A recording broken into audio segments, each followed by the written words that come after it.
తెలుసు, కథ అని తెలుసు, కథలన్నీ కంచికే చేరునని తెలుసు.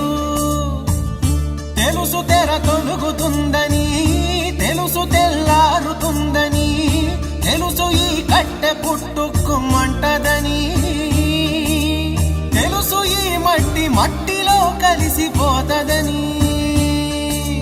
ఇన్ని తెలిసి ఇరకాటంలో పడిపోతావు ఎందుకని? మాయ